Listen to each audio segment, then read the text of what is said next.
Let me ask you a question. What is your favorite video game? It can be anything in the universe, but something you enjoy playing. You got it? Now, what are the chances that anyone, including me, would know what that game is? Oftentimes, when other people share their favorite video games, it is something I can instantly recognize. The Legend of Zelda, Pokemon, Halo, CSGO, and many more. Sometimes I may not even have played the game, but I know of it. Meanwhile, when I share my favorite video game, I'm always confronted with the question, oh, what's that? I've never heard of it. Then, when I explain the game to them, the most common response is, oh, like Mario Kart. Yes, like Mario Kart.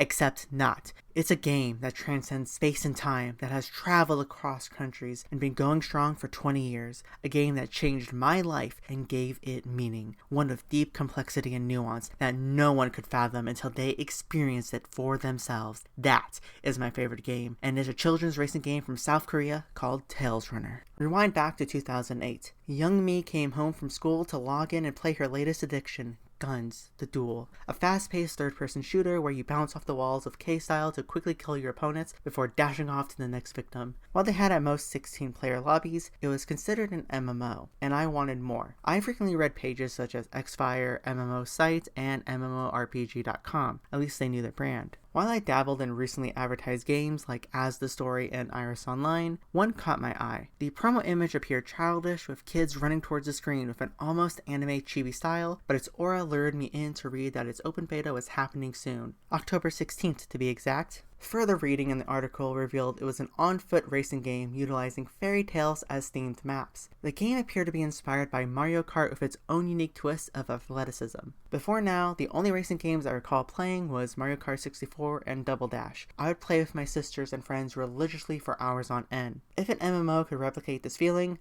I would be addicted for sure. With a couple weeks left until beta, I wanted to know more about the game. I scoured the internet for information, but I found very little. One interview I recall reading stated the game acted as a Mario Kart social hub theme park, where the main focus was racing with other players, while it would have various other functions to help players connect. Some of these being a park, mini-games, couples, and family mechanics, creating your own farm, and customizing your own gear. I cannot find this interview for the life of me, and it's probably because the site it was hosted on is long gone now, but it piqued my interest further. Even looking for interviews as I presently write this is hard, but it seems the main focus was on connecting with others. Let's rewind back once more to 2005. Tails Runner is developed by Rhaon Entertainment, a South Korean company known to develop web-based games at the time, like variations of poker and mahjong. While it existed in the web boom of the 90s, it experienced a shift when new CEO Jaesook Park helmed the company. Jaesook Park is a woman that people would not expect to manage a gaming company. Growing up as the eldest sibling in a wealthy family with a love for education, she had to take up a job as a hairstylist to make ends meet during the hard times in her teenage years. She eventually ran her own beauty shop, teaching newcomers her trade, but later helped her brother manage his PC cafe while he took time off to specialize in his video streaming service. Here is where he acquired Rhaon to aid development of his service before handing it off to his sister for a year or two until he could break into the market. Unfortunately, things would take a drastic turn.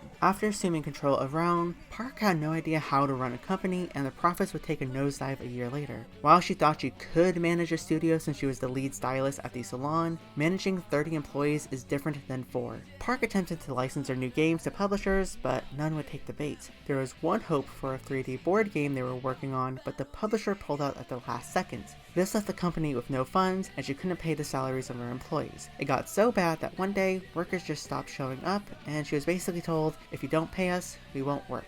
Park thought she would hand it back to her brother to fix, except she didn't. Park already experienced this before, when her wealthy family lost almost everything and she had to step up. At the time, she gave up on her dream of becoming an elementary school teacher. Now she had to give up something else if she wanted to make this company, her new family, succeed. Park decided to restructure the company. She cut her salary to provide as much money as possible to the remaining members, while promising back the funds she couldn't pay them when they hit it big, and led the change with a new motto, dreams come true. She always enjoyed reading to young children, especially fairy tales from her youth, and ensuring they were well taken care of, something she would continue to do in the future with volunteer work by running a children's charity and doing religious missions. Although these changes are positive for the company, they need to make a profit. The big question is, what do they do?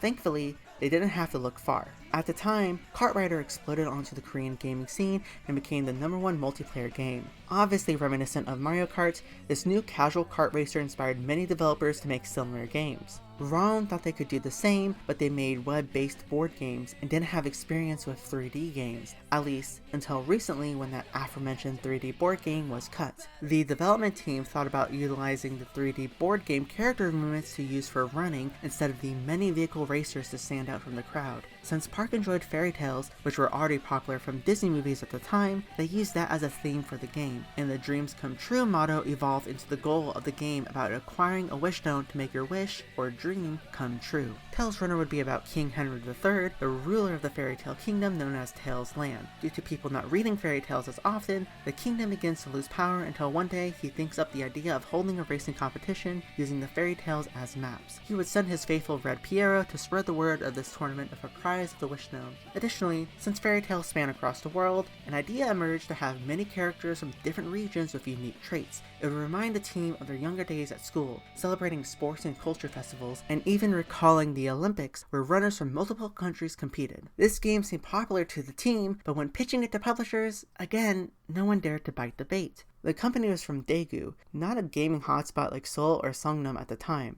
Rhaon was already racing downhill towards its demise. All hope seemed lost for them, all except for Park. She had hoped and dreamed all her life, knowing that the light at the end of the tunnel will shine bright. Thankfully, she hoped and dreamed well because the South Korean IT company Nowcom took a bet with them, and the bet paid off when Tails Runner officially released on August 1st, 2005. Rhaon's profits quadrupled practically overnight and launched the company into stardom, all thanks to a children's racing game. As promised, she repaid the full salaries of members who stuck by her side and had enough funds to hire a team of 100 plus members in the game's first year. Due to the game's success, it would expand worldwide to China, Hong Kong, Taiwan, Thailand, Japan, and eventually, on October 16, 2008, in North America, acting as a global server for Europe and South America as well, bringing us back to where I left off. Tails Runner for North America was hosted by gPotato, a gaming portal published by Gala.net, who were best known for the MMORPG Flife. Back in the day, many MMOs were hosted by gaming portals, unlike today where most can be found on Steam. It was a personal catalog of games. Other portals at the time were EG, which hosted Guns the Duel, and OG Planet, which published Rumble Fighter. gPotato, I believe, stood for Gaming Potato. It had a cute potato mascot that adorned the website and served as the currency for their games. Officially, Tails Runner launched at 10 AM PST on October 16, 2008 in North America. The first thing you can do the moment you launch the game is to create your nickname and choose a character. At the start, we have Charlie, Ming, D&D, and Apollo. While Charlie and Ming are the first characters overall, D&D and Apollo were 5th and 6th respectively. I believe I remember the GM saying they want to have characters for different age demographics to choose from, but you could still buy the characters outright. Charlie is an athletic 11-year-old who enjoys running and playing sports, hailing from South Korea. His wish is to be the best runner, where each character has a wish or motive to compete. Ming is a Chinese child star who can be cute yet sly and calls herself the mascot of Tails Land. Her wish is to quickly become an adult to get more movie roles. Meanwhile, D&D is a caring yet motivated songstress that rises to the charts in South Korea as the next pop idol. However, due to her strenuous activities, she suffers from constipation and accidentally farted loud on stage where everyone heard it, making fun of her. She races to cure her constipation to regain her stardom. Finally, the handsome Apollo adores his beauty, working as a model and believes he is God's greatest creation. After noticing a slight wrinkle, he races to retain his youth forever. As you can see from these characters, they're simple but relatable with their wishes, especially something any kid would want. To be the best runner, to grow up quickly, forget an embarrassing moment, and being forever youthful. However, as you may have noticed with D&D and Apollo's numbers, there were other characters as well, 8 in total at the time I first started playing, but now there are 35 at the time of their 20th anniversary, so let's speedrun this. Lena the ballerina comes from a family of French ballet dancers but doesn't want to be a ballerina anymore. Big Bo, an isolated Brazilian boy due to his size but cares for animals and hopes to treat his pet parrot. Maki, a Japanese schoolgirl haunted by ghosts and wishes to get rid of her gift. Ruff, the American pro biker who got into an accident sparing a cat, causing his nervous systems to act in reverse where he runs backwards and hopes to cure this. Later on, the cat Mia would return to create an alternate reality to release Hidden Ruff. He would want to repay Mia by recovering their lost memories. Ocean, a Korean island girl who wants to save her island from drowning due to climate change. Kai, an embodiment of darkness that wishes to save his father, Dr. Hell. Yuki and Kurto, twin ninja sisters who race to save their father. Abel, a royal werewolf that fights against the antagonist Anubis. Haru, the first antagonist serving as Kai's brother who is betrayed by the major antagonist Anubis and wishes to destroy him in return. Vera, a Chunibyo vampire coming from the underworld below Tailsland that loves Abel and wishes he would reciprocate her feelings. When her backstory is revealed after being controlled, she becomes Bloody Vera, a dark form that wishes to return to being an ordinary girl. Sun Wukong, the actual character from Journey to the West and serves as the only fairy tale character. Shiho, a shy fox boy from another world that wants to be courageous. Lucy, a caring nature fairy in Tailsland whose whole race was eradicated due to the Snow Queen and Anubis. Miho, a spunky fox girl serving Shiho that promises to get stronger alongside him. R, an android assistant created by Dr. Hell that desires to have emotions. Rhaon, a reaper that carries dead souls to the resting place that wishes to save his little brother from limbo. Lala, the joyful princess of Tailsland that cares deeply for all its citizens and wants to bring joy to the kingdom of fairy tales. Elam Smile, a cocky genius who studies artifacts that is connected to Dr. Hell. Kine, a sweet angel boy revealed to be a traitorous fallen angel that causes mischief, serving as the secondary antagonist. Yun-O, a sly spirit god that protects the land and becomes Tailsland's fairy tale god to protect them. Xiaono, Lala's uncle and prince of the archipelago of emotions that doesn't want to be a king. Roloa, an outcast yet playful fairy who enjoys making masks out of the souls of people retaining their memories. Damyun, another reaper that manages others as a company but doesn't know what to do with his life. Celia, a brave knight of Dama that survives an alternate dimension of Tailsland's destruction. Chloe, a girl that manipulates shadows, often obtaining darkness in her heart due to her parents going missing at Dama. Sid, the second prince of Osiris that resembles Sun Wukong but doesn't want to be the king of the kingdom. Titi, an angel-devil mixed child that wants to become a great alchemist like Aren. Finally, the most recently revealed character is Jab, a happy-go-lucky puppy from Animal Village that wishes to explore the world. Now, I know what you're thinking. Why list all these characters? And there are names that you probably don't understand the importance of right now. I'll explain them in due time, but I want to discuss something you might have noticed. First off, the characters went from ordinary kids to extraordinary ones with special powers and backstories. I say this happened just like Power Rangers. The first few seasons follow regular people, while a 10th season has one with a special power. And then the next season focuses on ninjas, and after that is a bunch of people with special powers already. It just seems weird how they quickly strayed from their initial concept. I thought it was a nice touch to have characters from around the world alongside different fables to represent multiple cultures. I remember people thought Kai was Egyptian until his backstory was revealed. Plus, you might have noticed how many characters are garishly white. Not even tan white, but white.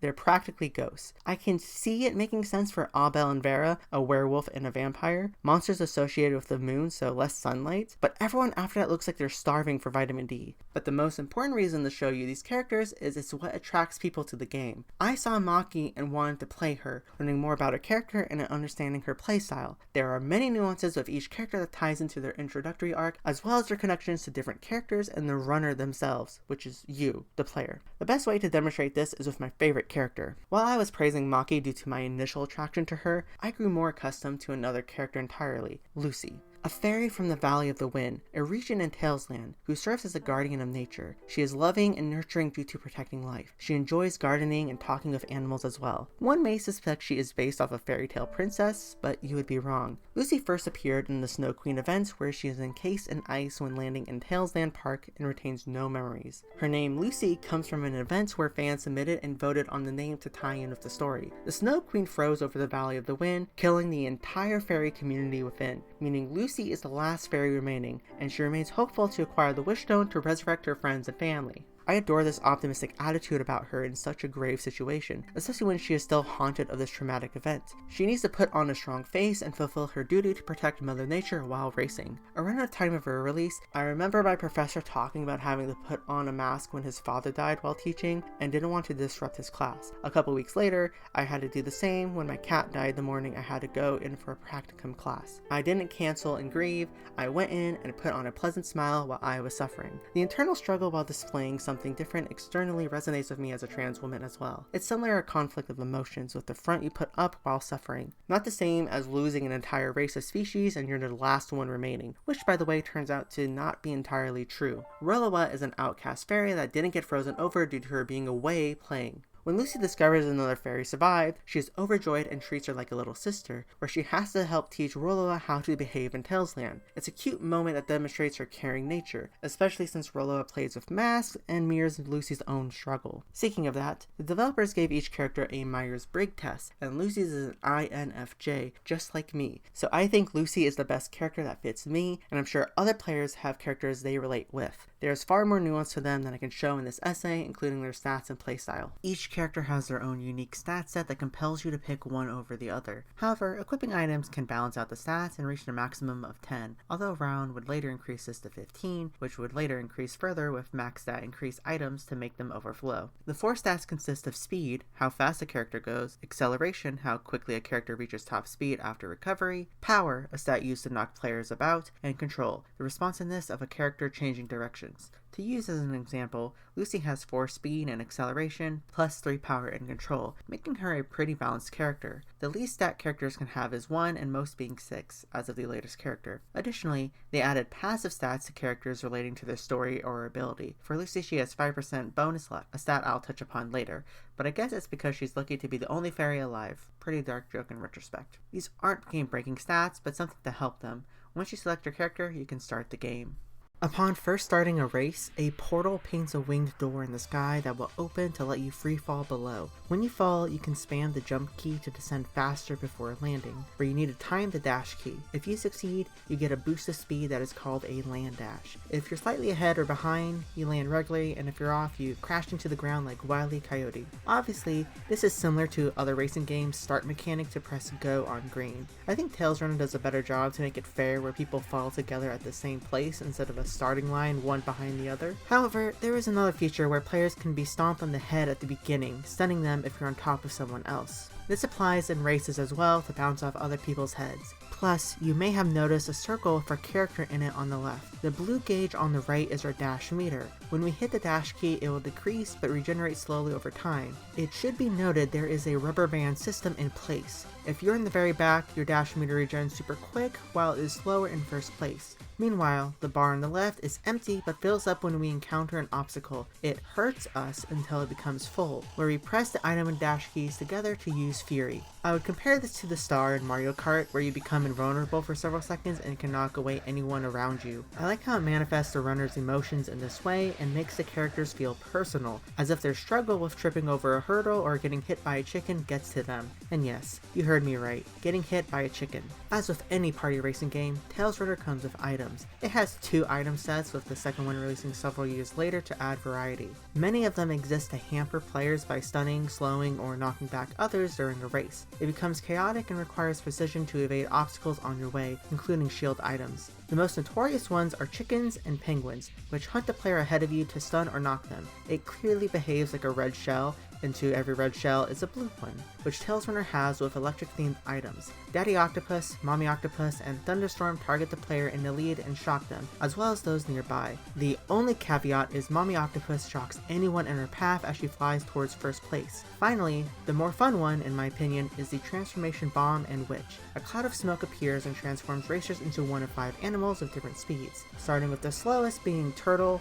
fish, frog, rabbit, and lizard. This item is so prevalent that they created an item stat to increase the odds of getting lizard. Of course, other items have their own reduction stats to help players, but most would opt out of using those ones. Now, my first few races had me completely stumped as I was losing repeatedly, not even getting on the podium, as expected of a new player, but I thought it'd be like Mario Kart where it could come from behind at the last second. However, during the races I noticed players kept jumping repeatedly. This made me think there was something I wasn't getting, so I had to look up exactly what was going on, where I learned about dash jumping. Originally developed by our ancestors on the Korean server, dash jumping, DJ for short, is a technique to preserve your dash by maintaining momentum after a jump. How you go about it is to start dashing and then jump, letting go of the dash key shortly after, where you can double jump. Before landing, hit the dash key to maintain momentum, and then repeat the cycle until your dash is used up. The reason this occurs is due to how Rhaon programmed the game to make the runners feel fast, where you will always keep moving at an accelerated pace.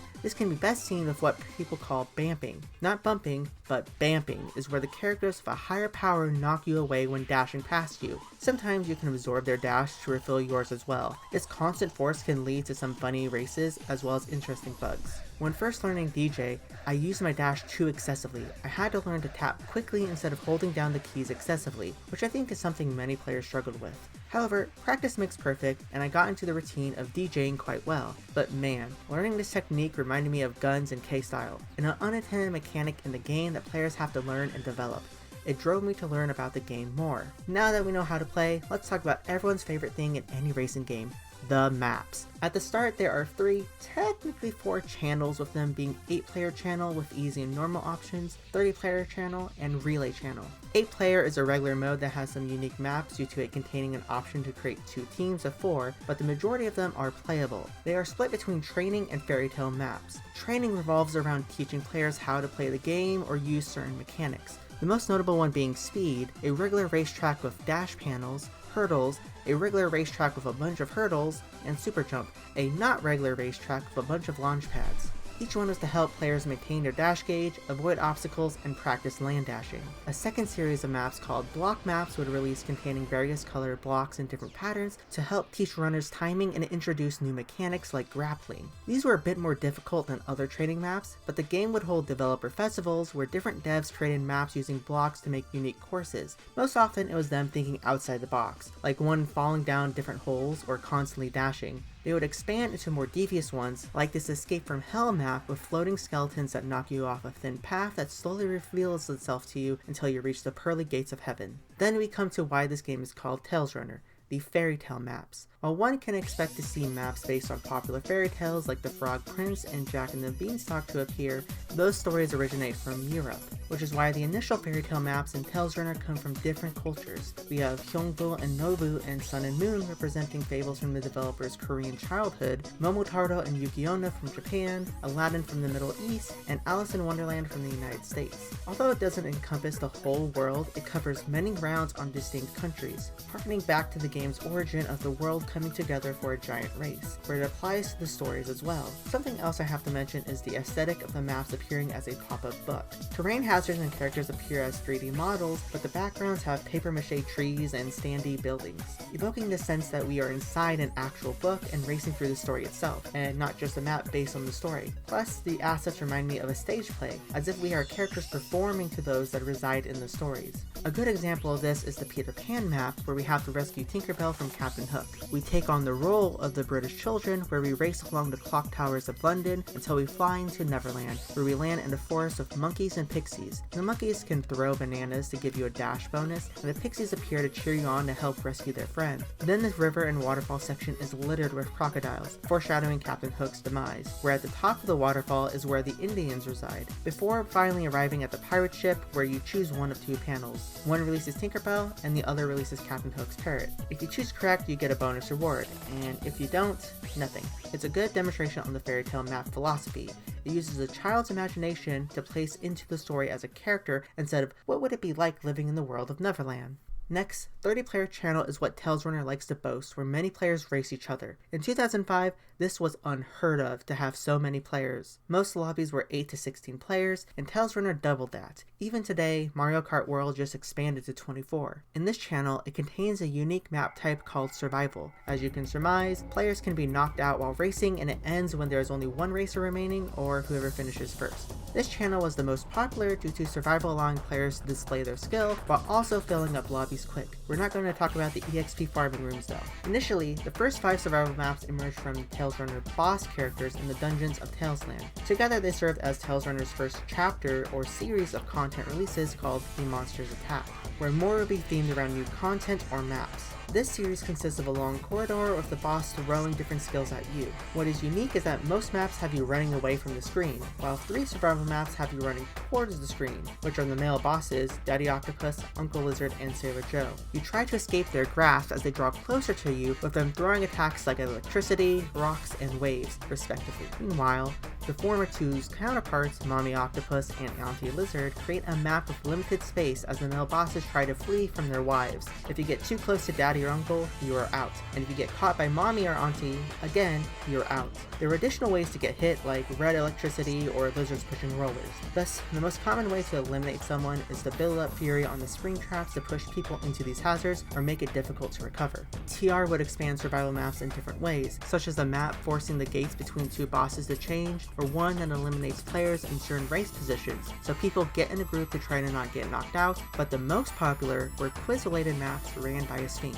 A little on the nose, but the Sphinx provides riddles, in the form of math and spelling questions. Runners race through an underground pyramid where they receive a math problem or word missing a letter. They must navigate an obstacle course and enter through the door with the correct answer above it. The map had an elimination component where the player count would slowly dwindle down, so you had to be fast and secure your button. It would continue until one player remains, where they got to choose from one of 5 boxes. Sometimes it would reward them with bonus TR and EXP, while doing the opposite and only rewarding the other players. There is a survival variant where the timer will count down, and if you guess incorrectly, it will take time off. Plus, there are different difficulties that could add other symbols to remember PEMDAS. These series of maps promote education within the game. During the 2000s, South Korea experienced a gaming boom in the young generation. This could lead to a problem of addiction, so some territories decided to have grants reserved for game developers in hopes of funding content to teach the youth. One such developer was Rhaon, and the game was Tails Runner. While some developers attempted to create separate edutainment games using a name brand, and others created cat-girl racing simulators to promote the development of life in the natural world, Rhaon integrated learning within the game itself as to not stray from their path. This can explain why we have English Sphinx maps, as it is South Korean children learning a new language, and not intended for already English-speaking players trying to spell advice. Alongside these maps came a series of books with their own story to tell. The runners needed to use cards beginning with different letters that are thematic to the particular book to resolve an issue in Tails Land, teaching kids about English. Of course, other books existed like History and Geography Keen to detail certain time periods and countries where they spanned over 50 volumes in total, so the series was quite popular, both the books and the maps. Finally, we have Relay Channel. Players join a team of 3 with a maximum of 6 teams, and you race on different maps where you pass a baton to the next member as you rotate. Most of the time this occurs with each lap, where both players passing the baton try to succeed a timing mission. If both land cool, the next player dashes off to race for their team. Otherwise, a good pass will let the character walk, and a bad pass makes the character trip. Thankfully, relays allow players to recover distance either with great passes or even items. Everyone is racing the same map each lap, so it isn't like they would split up some maps where players had to race on different parts. Right? Meet the bane of my existence, Triathlon and Ice Age. Both are training maps created with Relay in mind. Triathlon contains 3 segments: running, skiing, and swimming. Of course, there's more nuance to them. Like the running part has obstacles to avoid and timed dash jumps. Skiing requires you to land successfully between each segment, and swimming has whirlpools and crocodiles requiring great control to maneuver. Meanwhile, Ice Age, I can't clearly explain the struggle or even show you the pain of Ice Age. It is something that needs to be experienced. It basically moves the segments from Triathlon one step forward. The first part is swimming, with floating ice sheets that you need to space out, dash jumping while climbing up cliffs as well. The second throws different obstacles while you try to speed ahead on dash panels, and the last part is skiing. Oh wait, it's skiing with a gust of wind trying to blow you off a bridge. This is the most difficult part for me because my computer was struggling to run Tails Runner during this part. My character would blow off the map and respawn at the cave. Thankfully, people could get around this by switching spots to pick a starter, middleman, and anchor to race in each section. As long as I was not placing the goddamn anchor, it would be fine. Did that happen? No, I was always in the back because people didn't want to trade in fear of other people stealing their spots. The lobby total was 20, but 6 teams of 3 is 18, so there would always be 2 people left out, usually waiting to snipe someone's spot who left. Users enjoy this mode, but there's usually only 2 lobbies running at a time because most would play survival or not enjoy the host's pick of map. Besides racing channels, there exists another area called Tails Land Park. It should be clarified that the entirety of the fairy tale kingdom ran by King Henry is called Tails Land. While this area is a park for runners to meet each other, there exist several shops providing a service to players. In the middle of the park is the store, where you can buy items for your character. There is a store button in the main client, but you can walk around in the clothes while in the park without exiting. Next is a fortune teller shop ran by Aki that provides a stat buff for free once per day lasting 15 minutes. There's also an alchemy building, but that will be for next chapter. However, the most infamous building is the music shop. It is the first building you see upon entering the central park area, and its purpose is Nothing. Fans speculated on what it could be, but there was never any content released for it. The store is ran by the town musicians of Bremen, who would later be repurposed as Gacha characters that randomly appear. The current theory is they all produced the BGM of Tales Runner, and the shop would sell additional or altered tracks. We do have concept art showing its presumed final design. Plus, while we're here, the fortune shop would have been ran by Aladdin and Genie, and a fishing shop was planned as well. I wonder if they'll come back to that in about, I don't know, a decade? Heading north, we encounter a large xylophone players could jump on, but heading west sends us to the minigame shop. It was a fun side thing to do and beat people's records, with the first being an alligator invasion game, but 2 more would come later themed after a future character where you can jump on a platform to avoid electric beams and to knock away panda penguins with a cannon, which concludes our visit to Talesland Park. Now time to talk updates. The maintenance schedule for Tales Runner released content every 2 weeks on a Thursday unless a holiday fell on it, then they would move it to a day earlier. Obviously, the first chapter resorted to releasing each survival boss map, but other stuff released as well. First off, the cash shop was released a month after its open beta. I don't know the specifics as to why, maybe some weird law, but gPotato never released a cash shop until the game was marked as officially released. So we had an open beta for a month from October 16th to November 13th, with a shop containing items priced in TR, the game's currency. And I just have to ask, why don't we do this more? It seems anytime an online game releases with an open beta or pre-release period, players are greeted with the cash shop to spend money the moment they first launch. This applied to Iris Online, which gPotato also hosted. Looking things up seems to point to the idea that companies aren't supposed to sell cash items while players are testing the game, as the moment they do, the game is officially launched. We can go back to another video I did on Dawngate, which was in a community beta but still had a cash shop, and I bought several skins for characters I enjoyed. However,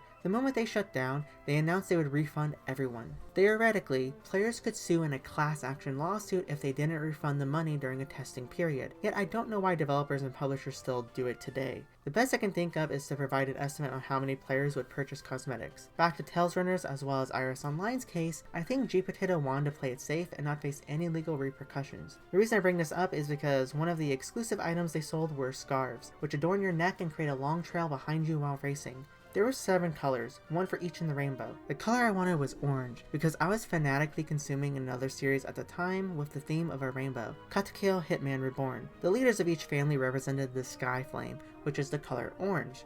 I don't know if you know this, but I suffer from something called main character syndrome, meaning I too must possess the sky flame and I needed to wear my colors proudly. Well, I was curious and I took a test to see what my flame was, and well, you can see for yourself.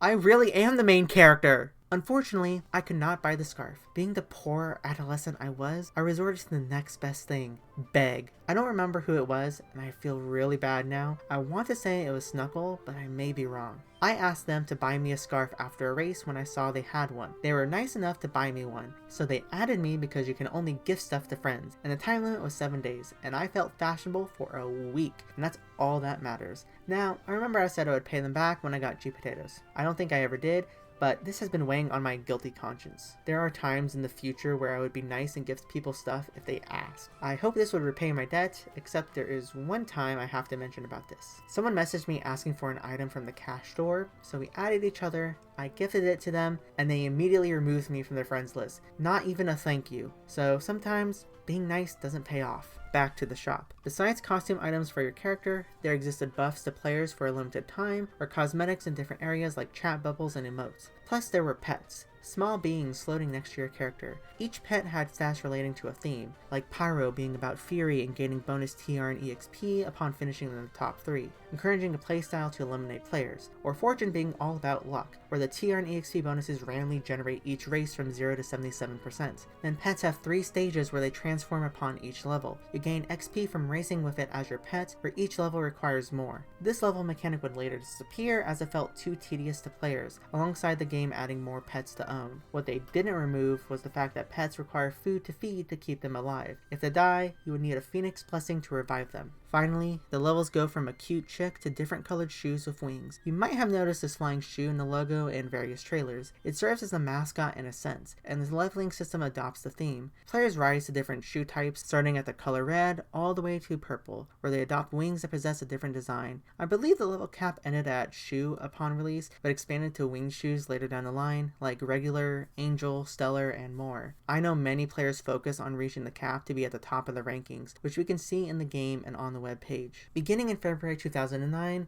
we got our next chapter, the Alchemist. TR introduces the alchemy system as well as the fact that many NPC characters in the game are alchemists. King Henry III is an alchemist following in the footsteps of his father and grandfather, and several characters dabble with alchemy to run their businesses. It seems like Tales Land was created using alchemy, especially given many of the maps appear on floating books, which introduces us to the small winged alchemist Bo and his wife Rhaon, who guide the runners on using alchemy. It should be noted that they are the parents of the Pierrot, the helpers to King Henry III. Initially focusing on 7 rainbow-colored Pierrots, future ones would appear to lead new functions, like a white Pierrot for couples, a black Pierrot for marriage, and a cow Pierrot for farm. The Pierrots following the rainbow colors were actually piloted by Game Masters, or GMs, of gPotato, where they could race as them. The truth was they were just special Charlie characters, but let's talk about the GMs real quick. To begin, the red Pierrot was assumed by Flying Pig, the longest running GM in Tales Runner from the very beginning. He appeared to be the general manager of everyone and did business dealings behind the scene. I find it fitting this is the case since in the various comics, the red Pierrot appears as the leader and right-hand man to King Henry III. Next, Melira controlled the orange Pierrot and served as the second community manager, where she organized web and forum events. Gimchi assumed the color yellow while she translated and localized Tales Runner. The green Pierrot had 2 users, Sloth, the first community manager who actually voiced Charlie in the beta, until he switched jobs where Daojin took the mantle to organize web and game coding. Dark blue is reserved for Yui, the third community manager that wasn't afraid to show herself. Then purple had multiple users with Big Head, Tofu Driver, and Squogs. I personally do not recall what each of them did besides Big Head being introduced at the beginning, and then Squogs organizing in-game events. And as far as I can recall, there was no blue Pierrot at all. I appreciate all the GMs and I feel like they should be mentioned here. They held so much power but made sure the players enjoyed the game as much as they did. Man, if only I could compare the small little people associated with the rainbow to another series having small little people associated with the rainbow, explaining why their parents are Bo and Rhaon. Get it? Here, let me change the order. The mother is Rhaon, and their father is Bo. Rhaon, Bo. It took me until 2018 to get the damn pun. The two of them teach the runners to use alchemy to create items that boost the stats significantly compared to items in the shop. However, you need to work for it. Each item has a recipe that costs several thousand TR each. They then require cards as materials to create the item. While one could circumvent this by paying with gPotatoes to get both the recipe and cards, most players resorted to farming cards on maps. Initially, races just granted TR and EXP. Now they have cards appearing, and later items dropping as well. Each map has their unique set of cards ranging from 1 to 5 stars, but the higher the stars, the rarer it is. Not only that, some cards specify different map difficulties. The one I remembered was 5-star cards being different between easy and normal Wonderland. Speaking of fairy tales, each set retells the story of the map they are found in, or expand upon the lore of Tales Runner with the training maps. Now the cards and their rarity was entirely luck based. Sometimes you would get 1 card, maybe 2, and sometimes none. To increase your odds of getting the rare cards, you would need to increase your luck, which increased the appearance rate of higher tier cards. Now, all we need to do is farm, because I was waiting for alchemy. One of the promo images showed a panda set, and pandas are my favorite animal, so I'm glad there's an entire set based on them, as well as a pet. Unfortunately, I had to wait until alchemy released to unlock it. With even more despairing news, I had to wait even more. You see, several items were one-off recipes to provide small stat buffs or fill a slot, something to get players started with using alchemy for the first time. Then, the most coveted items required evolving the sets, where you need the prior set as an item requirements alongside a new recipe and card collection to construct the item. The panda set that I wanted was in tier 3, thus, I'm going to need to craft 2 other entire sets to make them. You're probably thinking, oh, that's not too bad. Wrong. The item slots for each character are head, face, neck, top, body, back, hands, bottom body, and shoes. The panda costume set has head, gloves, shoe, and the bodysuit fills up both top and bottom. So I need to craft 4 items in this set, 12 in total for each level beforehand. Not only that, the set is not even the best, as there is still tier 4. While I'm at it, how does this evolution tree make sense? I can understand ladybug, beetle, lobster, and bee all being related by being insects, barring the lobster, but we go from beetle to panda? and that goes into Mountain Goat? Make it make sense. Either way, there's still a delay because each level was released between patches spaced out over 2 months. Without a lot of time to farm cards, you wouldn't know what the cards were required, so players farmed hoping they would have enough cards when the next level releases, which I appreciate as it gives players a purpose with a goal in mind. It is an integral system to Tales Runner and connected players to create rooms to farm cards. But there's still more to Alchemy. When combining the items, you get a roulette to time a bar similar to Relay to increase the stats. Each item has a base stat but can gain bonuses like TR, EXP, or item reduction. Ranks range from C to S, where S is the most coveted as it can provide an additional main stat. If you don't get an S rank set, you can always break the item to receive the cards back, as well as any requirement item, but you would need to repurchase the recipe and combine again for better stats. Players reroll to get the perfect stats on their items and share them. While there was still some skill with the timing, it was still random. And of course you could use luck stat to increase the odds of landing on cool. This mechanic would evolve further when Armin's Alchemy released, adding new colors to spice up initial alchemy sets and full bodysuits based off fantasy RPGs. This system appeared in the story when we learned that Armin, the aunt of King Henry III, passed away when she sacrificed her wish stone to save Haru, the antagonist at the time. Her goal in life was to use alchemy to create a peaceful world, where she explored angel and devil powers to create a balance within her alchemy. Thus, King Henry III and her partner, Eden, released this alchemy to aid runners against a new evil on the horizon. The fantasy RPG costumes were initially designed to give players a choice to stat an item how they wanted. Sort of. There is a roulette in place to land on a random stat, and it will get faster and add more slots to make it difficult as you level up, but you can always undo the stat to try again. It can cost a bunch of TR if you're trying to get good stats, or ones that match a color set. Each stat is associated with a color. Red is Fury and boss damage, orange is TR and EXP, green is obstacle resistance and boss damage, blue is main stat, and purple is item resistance, buff, and boss damage. While it is nice to combine different stats, you will gain bonus stats matching its theme alongside a chat color. As you can probably already guess, since I'm the main character wielding the Sky Flame, I went orange, baby. Look at all those TR and EXP buffs. I know they phrased it weirdly, but basically third place means top 3 and game over means I am the only one who finished in an 8-player lobby. It took a bunch of reinforcement hammers, items you unlock each day by completing quests from Bo. But after this update, alchemy didn't become a focus in game as it did in the story. It's a unique feature to help new players get started before acquiring powerful statted items, but would quickly be replaced. When events began appearing more regularly, the different costumes themed to the event would have 3 or 4 levels to upgrade, where it required the previous costume or fusion of the lesser levels to create an ultimate form. They still require materials from the event to create them, so they appear in lieu of alchemy, where instead of farming specific maps, it's RNG on an event map hoping for a drop, thus streamlining the farming experience instead of spreading it out to different maps, which some players enjoy, but it can become tedious while replaying the same map pool over and over again. The chapter after The Alchemist would be Harvest Your Dreams. Seeing the release of the farm system, at the time, a popular trailer going around the internet displayed this new system and is what most players would watch to make them play Tales Runner. It serves as a player's own local park to customize to their heart's content and invite friends to relax. While this game appears similar to housing and other MMOs from the time, it did have an additional feature of raising animals and gardening plants. There were different species of both to maintain that required racing to gather EXP to redeem and then level them up, or you can get food and fertilizer respectively to speed up the process. Strangely, there existed a limit of 3 uses each time and forced players to buy an item in the store to regenerate those uses. The importance of the animals and plants is to provide unique items, not only with the rewards but breeding as well. I believe it was only necessary to have a female cow, chicken, or snake, but they had a chance to provide a baby recipe. What's fun about these recipes is there are different color variants, and other rewards included a set of farm cards required to alchemize the babies. At the time, players thought it was a unique way to show off the different colored animals, but later it would be expanded into something called animal racing. It would be a separate channel with several beach-themed maps where users ride their fully grown animals. Initially, the animals start small, but with the aforementioned leveling mechanic, they become rideable at level 3, both in the farm and racing. The animals would be able to drift around corners and charge your fury gauge quickly to make it a hectic race. Something that needs to be mentioned is that gPotato released farming in a beta phase for a month, where users bought items for 1 TR to test before reverting the prices. Some would cost TR while many would be gPotatoes, which caused division in the community. It felt like a slap in the face after people built their farms to only reset them after the trial period ended. Even though users could expect an increase from 1 TR, the fact some of the items featured were changed to cash was disparaging. Future items would be routinely added, especially during holidays, and they would mostly cost TR, but farm items with special features would cost cash still. Even though the shop focused on farming, it didn't feel as spaced out with new content compared to the Monsters Attack and the Alchemist. Thankfully, we still had some new features released that weren't farming, but tied to it. With a theme based on connections, TR would add couple, marriage, and family mechanics to the game.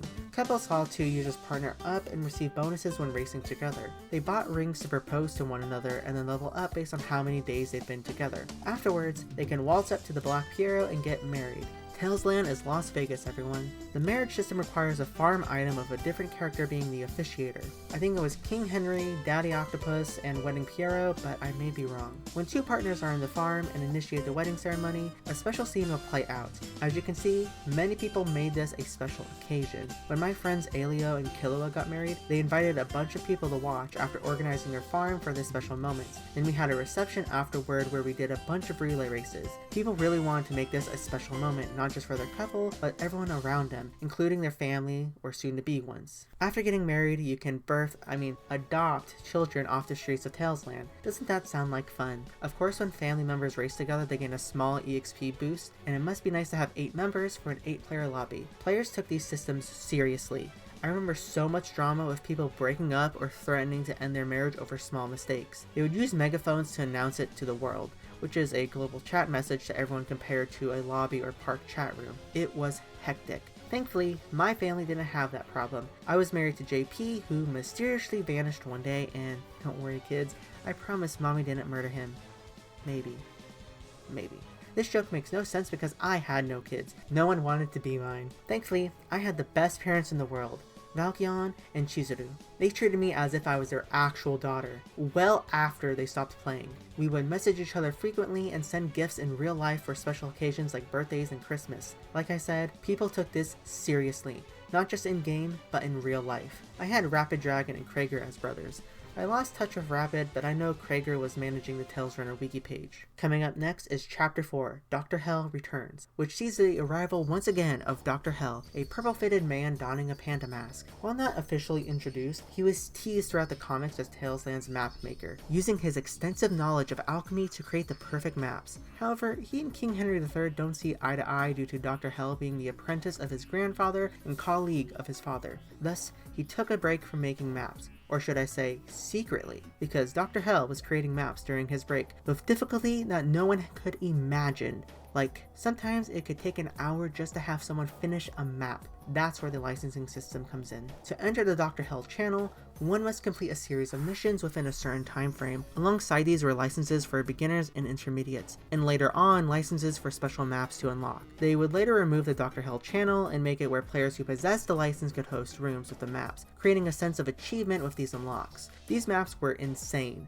One of the more struggling ones I remembered was a block party variation. You had to make large jumps and time your landings perfectly with disappearing blocks. Plus, the blocks behave in a pattern similar to a pendulum wave, meaning they start out organized before becoming completely out of sync until they reunite a few minutes later. It would become increasingly difficult if no one finishes quickly. That's just one of the few maps, as many required pinpoint precision and timing to reach the next checkpoint, especially with minimum speed at the time. Dr. Hell's maps canonically made a little girl cry, so Henry banished him from making maps again. I'm sure this isn't going to come back and bite him. Releasing in June of 2010, a new event channel opened to hold events in the future. The first one would be Chaos Genesis, displaying a map of Tails Land. Yep, if you thought the floating castle in the sky with books containing maps nearby was a way to aid developer using a skybox, you'd be wrong. Tails Land is floating above this continent. There are 9 areas in contention for the Chaos War. Fearing light and darkness energy will merge, Henry orders the runners to compete and balance the energy levels. Every hour,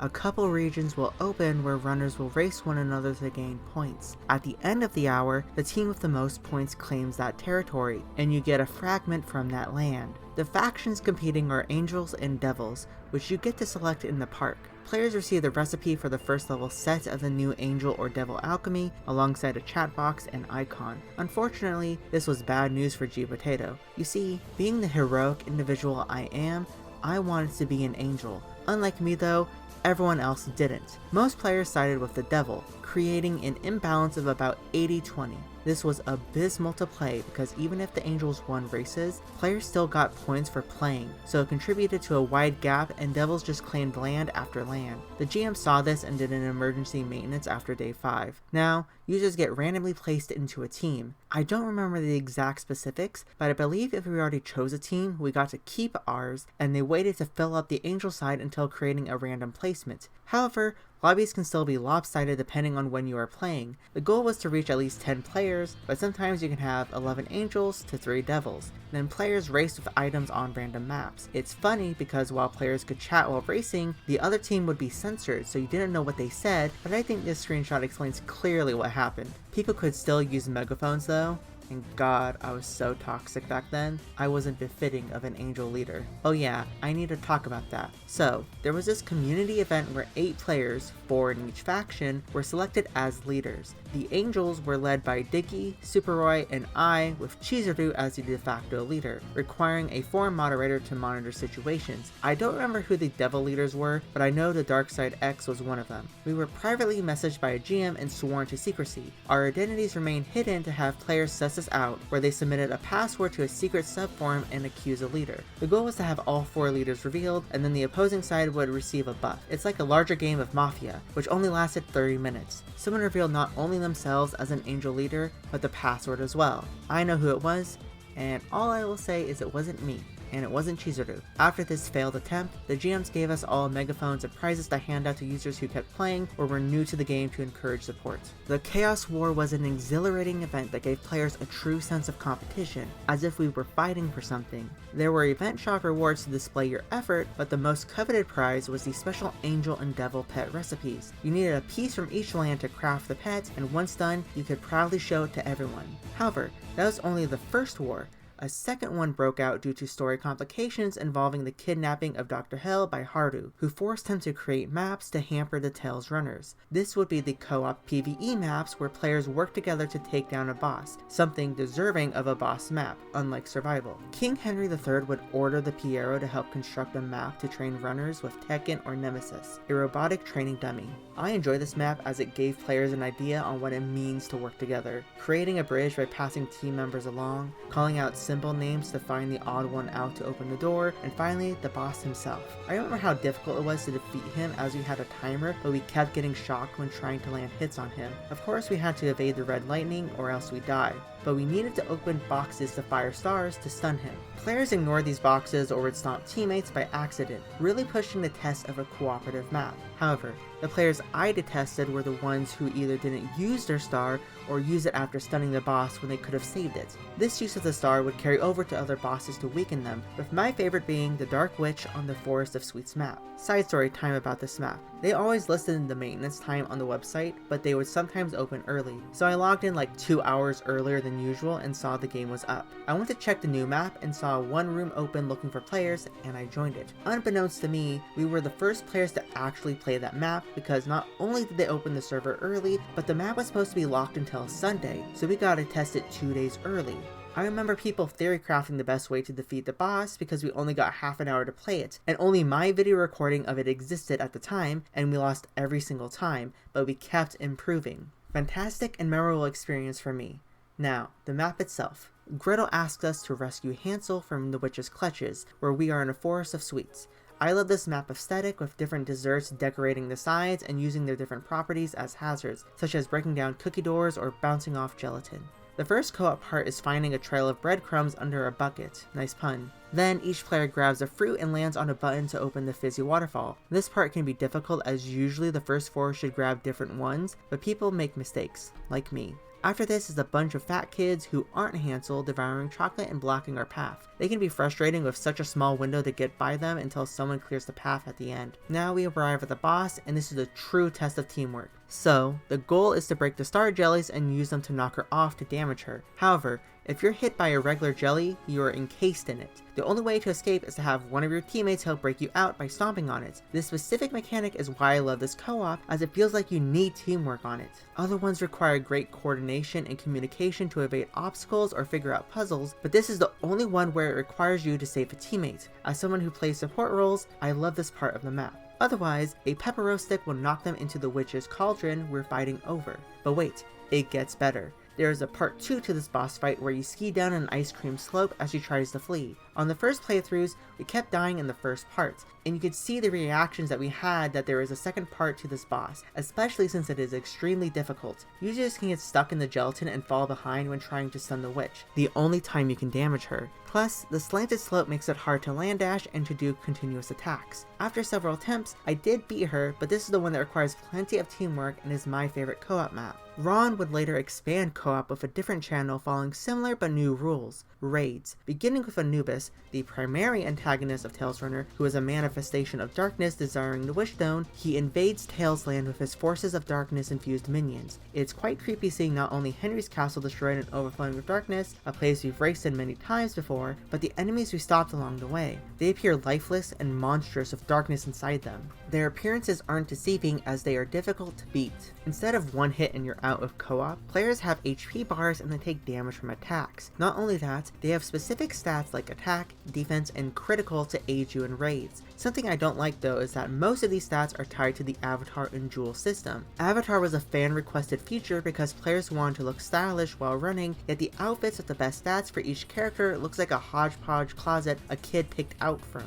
When they added it, players could wear the Avatar outfit on top without sacrificing stats. And then a couple months later, they added sets specifically to use in raids with Avatar-only stats. This trend would continue when they made certain sets have Avatar-only set bonuses that eliminated the purpose of the Avatar system. Not only that, jewels were created to add extra stats to items. While some were just extra bonus to have with TR, EXP, and luck, raids added more stats to the pool that players farmed heavily to make their gear the best to beat raids quicker. It seemed Rhaon was going one way in TR, and that would continue. While Anubis was separated from raids initially, it would later be added to the raid channel when they inherently use the same system. New raid bosses would release during events to add consequences to the story, serving as the climactic or penultimate fight. The one I particularly enjoyed was Snow Mountain. It's a snowy landscape where Yetis reside that serve as your enemy due to them being involved with the kidnappings in Shiho's tribe. You must beat each Yeti along the way to bring down the Yuki Onna and eliminate her. It can be particularly tricky as she can heal the Yetis regularly and make it annoying. After she vanishes in the wind, we are granted entrance to the Silver Yeti's domain, and he's tough. Not only does he blow wind at you while causing icicles to crash down, he has ice balls to throw at you. Thankfully, there are some shields that help us become immune. Landing on a mushroom will make us stay in place and take no damage, while a snowflake shield will block the ice balls. Their placement is random and can be useful to help runners escaping to the back of the pack. The main issue is this dumb ape won't get down to let us beat him. It truly is a race against time when he's up there for 20 seconds at a time, and players can't brute force their way into beating him. Something I particularly enjoy is the ice crystals behind him actually reveal the kidnapped tribe members at the end of the story. The map design expands the narrative instead of appearing merely out of happenstance. The same can be said for the Dr. Hell raid map. After 12 years of constant chasing, we finally fight Dr. Hell, who we once thought of as an ally in the ultimate battle. He fires orbs of darkness that appear straight out of a bullet hell game and requires good character movement or high HP to brute force damage in time. Then there's a second phase where he enlarges with magma as he fuses with the Wishstone, displaying the overwhelming power that the item we've been chasing for so long holds. Yet, there is a secret special boss that appears when you lower Dr. Hell's HP to 50% before 4 minutes. A darkness being unlike Anubis who tries to break through the rift and absorb the power of the Wishstone to stop us. In his last few moments, Dr. Hell warns us of the devil's ultimate attack that one-shots you unless you escape to his machine that helped him during his fight. Until the very end, Dr. Hell displayed his kindness and care for Tailsland, even though he was overwhelmed with darkness, making it all the more upsetting that we, the Tails runners, kill him, setting in motion a storyline where Kai is wrecked with guilt and follows his own father's footsteps. It is a very poignant story that is encapsulated through the map's TR designs. Including this is the park redesign. As all of this unfolds with Anubis' invasion, Tailsland Park is destroyed but rebuilt. It was used as a sacrifice via something called equivalent exchange. It was bittersweet seeing the park we had visited for over a decade vanish in an instant and be replaced with something more expansive. This new park added the fishing mechanic that was planned years years ago, where players can AFK to fish different species and trade for coins or EXP. Plus, they had a treasure hunt system where every couple of hours, the last 10 minutes spawned chests, and you had to track them down. The most common were easy to find, but the rarer ones had codes to them, and you had to keep closing in on the correct digits until you got it. However, the main reason people go to the park is to spin gacha machines. Before modern times where people complain that gacha games are predatory and flood the market, Tales Runner used it as its life and blood. Initially released a farm and missions to give some decorations, they eventually added events and monthly rotating capsules. The event ones usually had items to complete a set bonus, a good way to have players throw their hard-earned points and tokens by cranking that lever. Sometimes though, there were cute designs you could only acquire from these machines, like these giant bunnies hanging off your back. I adored those. The most popular ones though were the monthly rotating capsules. There are several in the series and they changed once a year, usually following a theme coinciding with each month. The first was constellations, based on horoscopes with the associated period. While I am a Leo, I adored Aquarius's design and desperately wanted this water slime girl in the jar. So much so that, funny story, I spent $150 to get one when she came stateside. I desperately wanted her so bad I shelled out money for her, specifically because she had Magnet +5 added when released over here, which wasn't available in the Korean version. And this is an insane ability to grab TR and EXP around you as you race. Sad thing is, I didn't get her. So my friend Alio helped me and got her for me, but he couldn't gift me her because this added stat cut off the gifting option and we had to beg the GMs to transfer it to my account. I'm so happy, I'm so happy, I'm so happy, I'm so happy, I'm so happy, I'm so happy, I'm so happy, I'm so happy, I'm so happy, I'm so happy, I'm so happy, I'm so happy. Let's get this over with. Come on, come on, come on. Dun dun dun. Aquarius pet. Done! Thank you so much, Alio, for being a good friend. After that came celestial beings based off the sun, moon, and star. I wasn't a particular fan of it, but enjoyed the nice touches like the moon having the rabbit on their head. Following that is Olympus, using Greek gods as a theme. I went crazy for Athena and got her hair, twice. You see, Olympus added a pity system where every 10 spins randomly rewarded you one of the costume items, and the pet or hair, the most coveted, could be given. So after I got the hair via a spin, the bonus spin also gave me a hair. Then there's the Chinese zodiac, and I targeted the rooster due to that being my zodiac animal, but I had to complete the entire collection because they added complete gacha bonuses, where if you have all 12 pets, you get a bonus item set representing it. This is best shown with the angel and devil capsules, referencing biblical beings that when combined create Lucifer. I particularly enjoyed Gabriel and her flowery design, who was the one I focused on getting the most. And then they decided to get greedy and add a second set of monthly capsules with tarot cards. Don't get me wrong, I love the design of these that tie in the Tales Runner characters to the card art themselves. It would be nice to have the characters as the pets, but we get unique avatars for them. I love the star card due to my fascination with stars, space, and astronomy. It's funny that just like Athena, I got the rare item wings twice, once from a spin and once from pity.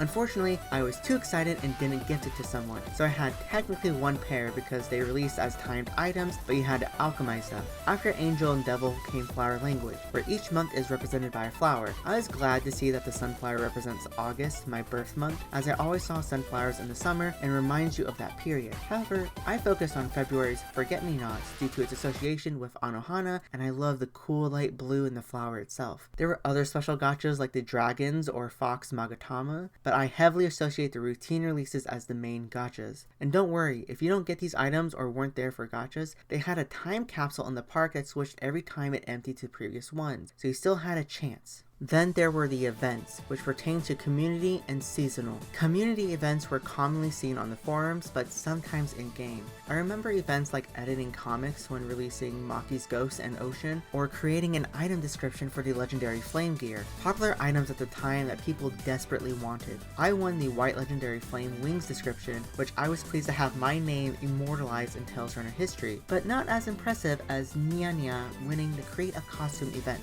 Her Piero set eventually released and became one of the most recognized alchemy sets in Tales Runner, where it got featured in a love battle event and saw several color variations added. The sad thing is, I don't think the Korean developers mentioned it was designed by her when they released it, but I definitely remember that she did. While these events existed, the most popular ones were the tournaments. Some of the ones I remember were Best Character, where players raced with the same character to determine who was best on each one, and Mr. and Mrs. TR, creating a prom-esque tournament when couples released. But my most memorable one is the all Naturel Tournament, where we had a race with nothing equipped, no items, and no stomps. To enter, people posted on the forum topic with their user ID, best time slot to play, and the character they would use. This last bit is important because while I wanted to use Maki, most people were using Kai or Ocean, the two fastest characters at the time. I had neither, and owned Ming Ming, D&D, Maki, and Kudo. However, I had a stupidly brilliant idea. Both Kai and Ocean had low power, meaning if I could use a higher power character,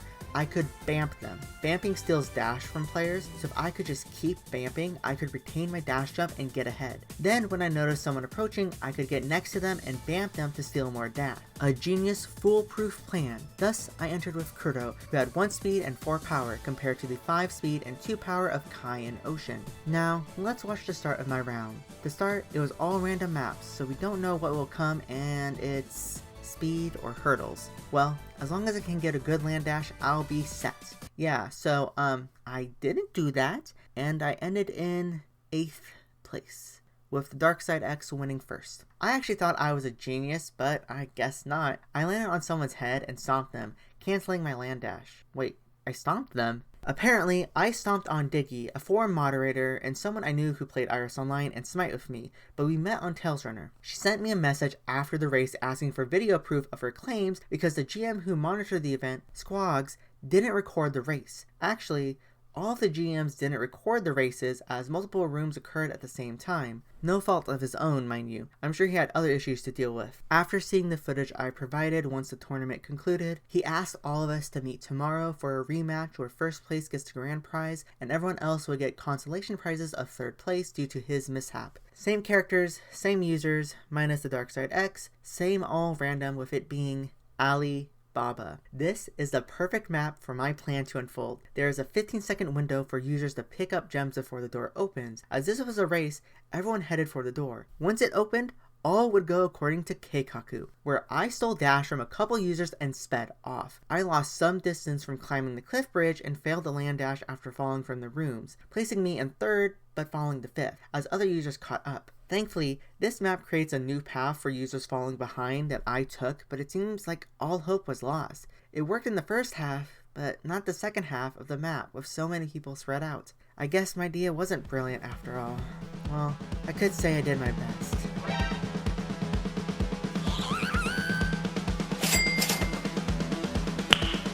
Nice.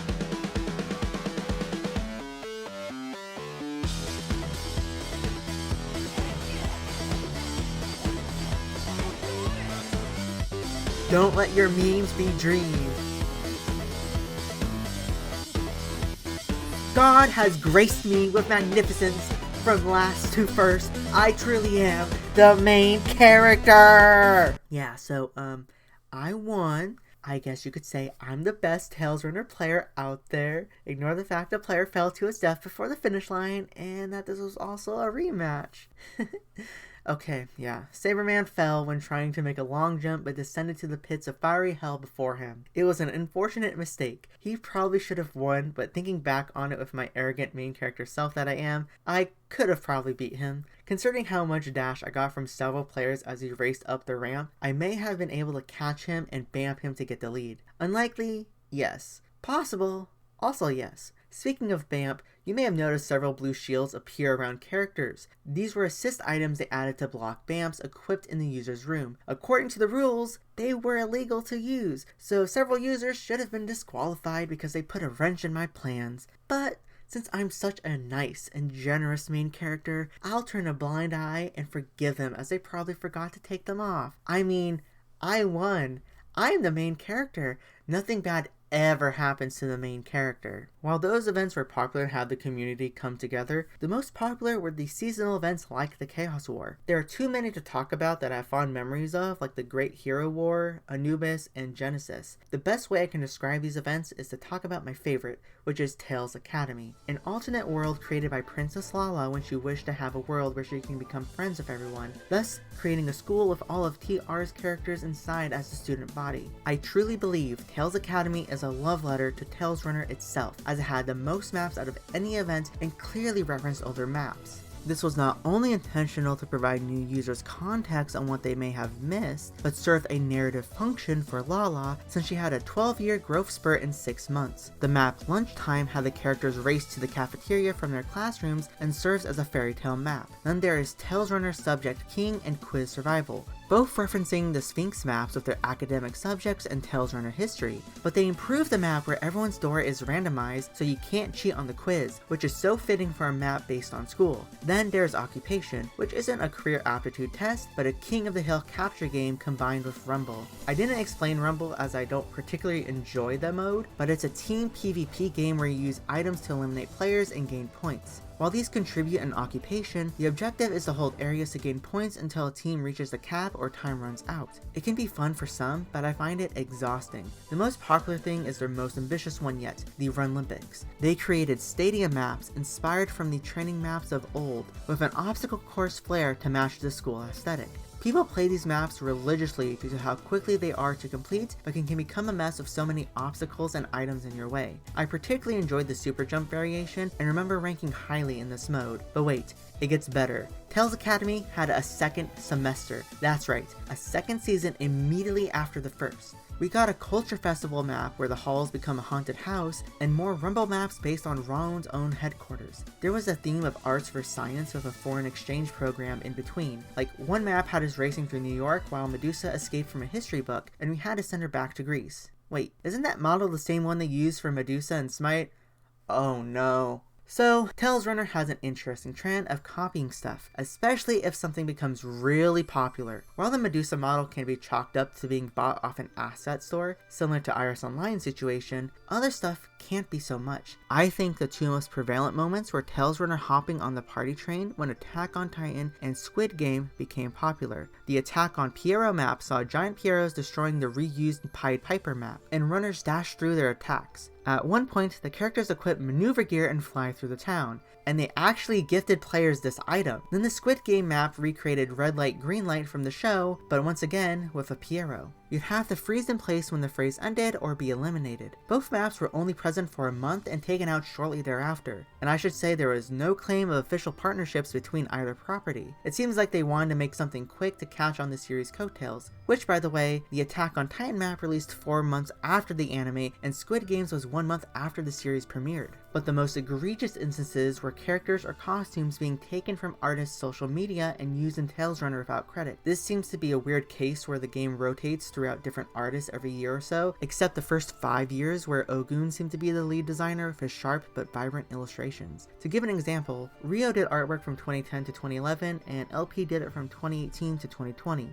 This can lead to many artistic plagiarists that Rhaon may not know about until someone in the community brings it up. The one I remember most specifically is the Hong Kong school uniforms. People pointed out how Ocean and Vera's uniforms look exactly like Haruhi Suzumiya and Layla from Code Geass, respectively. Like, Vera's is practically a carbon copy. Others pointed out how Maki's looks like Shakugan no Shana's title heroine, but then I noticed Lena's looked like a not known at the time Nico Yazawa from Love Live. These costumes were released in 2012, just before the media masterpiece Love Live would premiere of its anime the next year. With all of these being based off of anime titles from Japan so far, what's the likelihood the rest are as well? It seems Ming Ming's might be a recolor of Yuki Cross from Vampire Knights, and Apollo's might be Alto Sao Tome from Across Frontier. The others are up in the air for now, so if you have your best guesses as to who they are, leave a comment below. I just find it weird they copied so much stuff since they have done collaborations before. Tales Runner has collabed with a myriad of properties over its 20-year history: Hello Kitty, SpongeBob SquarePants, and Loopy. All of them have appeared in-game as pets, farm decorations, or accessories in some shape and form. The most popular ones are the characters such as Sergeant Frog and Crayon Shin-chan,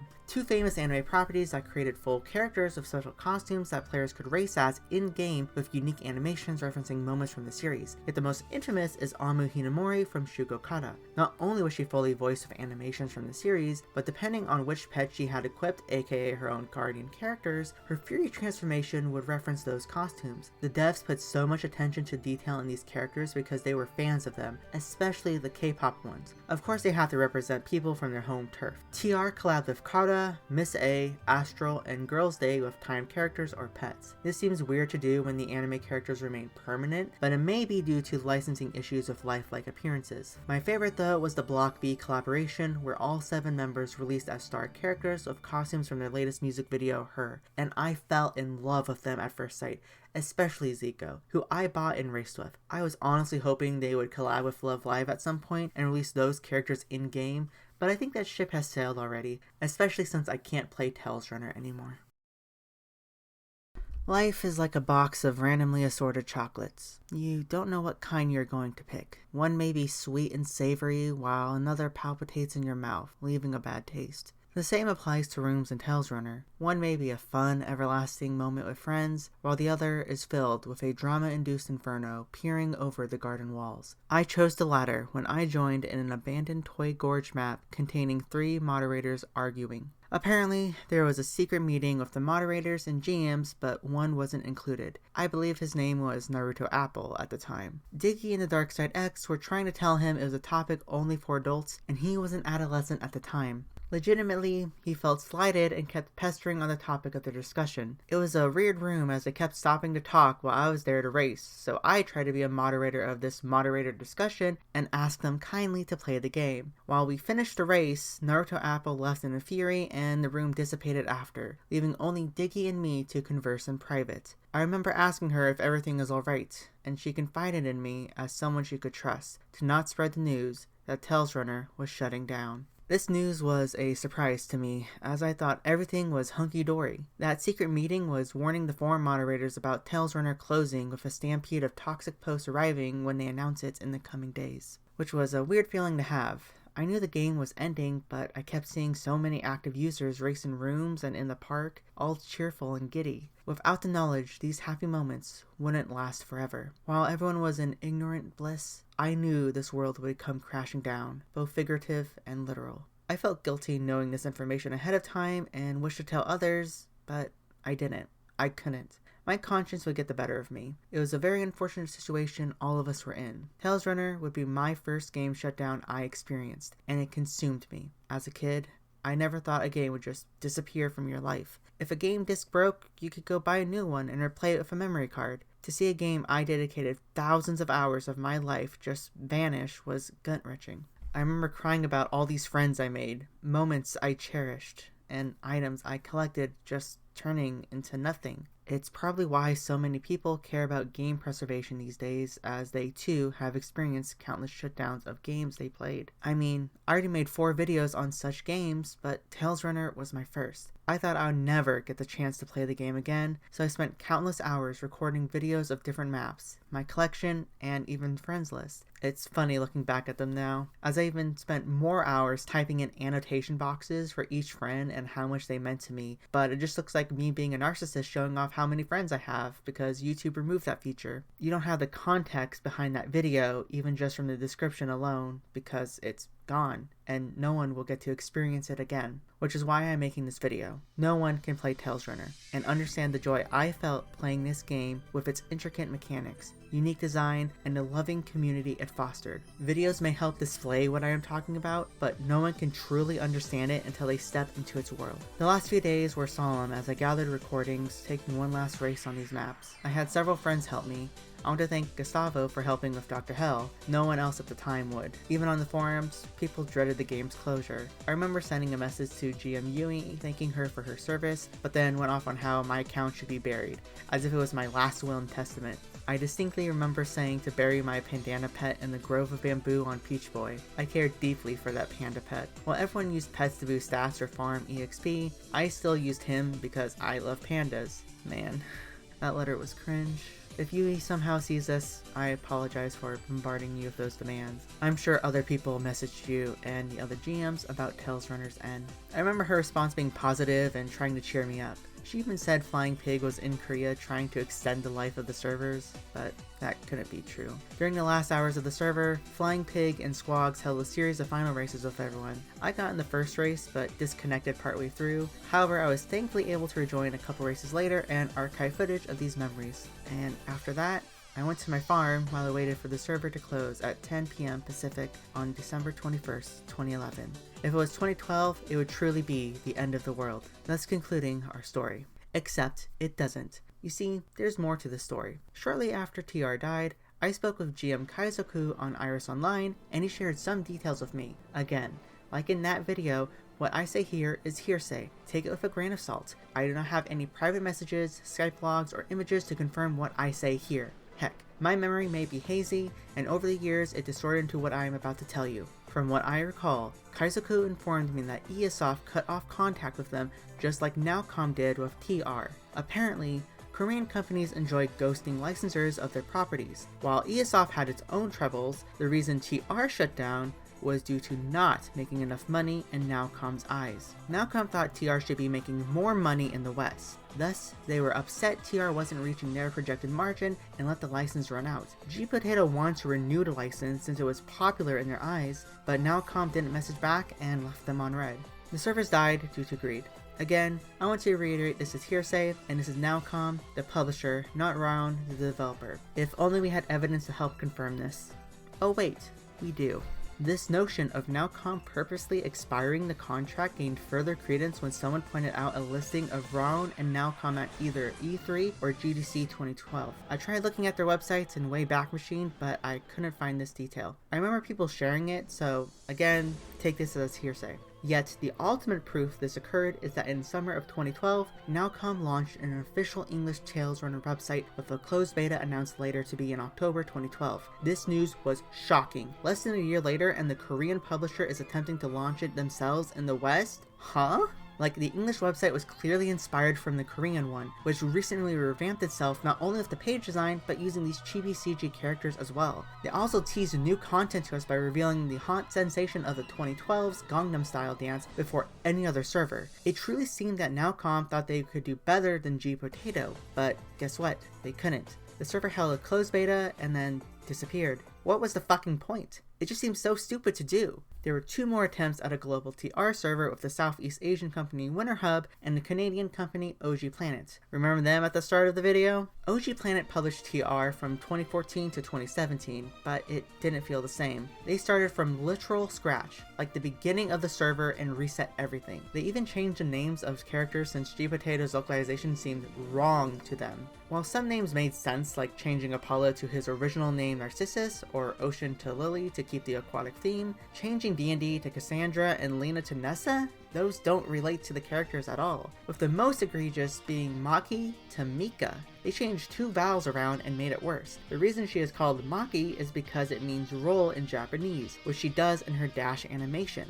The worst part is they tried to speedrun through previous events where one was held every month. Prior, events were held for 3 to 4 months. This gave players enough time to farm points and tokens to redeem for event prizes. Meanwhile, it appeared they were greedy as hell where they didn't adjust the drops or contribution points to reflect this new schedule, but promoted players to buy the tokens in the shop via cash. The worst part is the prices weren't correlated to the Korean server. You could expect some increase probably due to licensing fees, but these were egregious. If I told you the same thing costed 1200 cash on Korean TR and 39 Astros on Global, what does that make you think? 1200 cash is actually $1.20, and 39 Astros is $3.90. It's triple the amount. Sure, some things were more generous, like something cost $20 in Korea and now costs $45 in Global, but that's a 2.25 difference. That's an improvement, right? It really does seem like Nowcom was greedy, who is now stove due to business issues in Korea. Unfortunately, the issues pertaining to foreign users doesn't end there. I played Korean Tales Runner since 2012, and I had a very unique circumstance of owning a business account that turned into an individual account, whereas other players at the time bought accounts or created kids-only accounts. This all came tumbling down when, in 2019, Rhaon would block all non-Korean IPs from playing on their server and suspend anyone who used a VPN. I fell into this pool where my account was locked when I used a VPN, which did work for me in the past when something similar happened during the Snow Queen event. Long story short, players from China DDoSed the servers, bringing them down and making it unable to log in. Thus, to deter these attacks again, they banned every country outside Korea. While it is understandable, it is frustrating to experience given the initial concept of players from around the world coming together just like the Olympics. And right now, the only servers remaining are Korea and Hong Kong. I'm not saying Rhaon entirely is xenophobic, but possibly specific higher-ups are. I'll explain with a story of an infamous incident from Tales Runner history. Come, gather around the fire as I tell you a tale from my youth, the Nico ni War. July 6, 2014. Approximately 6 p.m. Korean Standard Time. The servers were lively with a hot time event going on, where you play for 15 minutes during this time to get a reward. The Piero, Game Masters of Tales Runner, hosted different rooms to play with users. It was a fun and merry time, all until someone posted Nico ni with a megaphone. Then another, and another. You see, Live Live Mania was sweeping across South Korea just after the second season finale, and the Korean servers of School Idol Festival were launching in a few days. As Tales Runner is a popular game tied to idol culture, not only with its outfits but actual K-pop idols playing with other users, the two went hand in hand. However, someone was upset, that being the Dark Blue Piero. He announced in retaliation, telling users to stop saying that horrendous phrase, because it means you are swearing fealty to Japan. You are praising that country's very existence. After a short pause, the Dark Blue Piero believed the users understood their mistake. They were slandering Korean heritage with those other words until a cascade of Nico Ni's filled his screen. Users counterattacked the absurd notion that Nico Yasuo's catchphrase meant to praise Japan and called out the GM's hypocrisy. Then, the ban hammer started being swung. The Dark Blue Piero censored Nico Ni and prevented users from chatting if they were caught using a censored phrase. It was chaos. Players stormed the boards demanding a response to this outrageous action from a GM. The event ended prematurely as the Dark Blue Piero retreated to his cave until next morning, where he apologized for his actions and unbanned the term and users that were harmed. However, that doesn't explain what the fuck happened. Well, the war expanded over the Korean internet. In summary, a journalist posted an article on Daily Today, a Korean news publication, about Nico Ni being a right-wing dog whistle to support Japan secretly.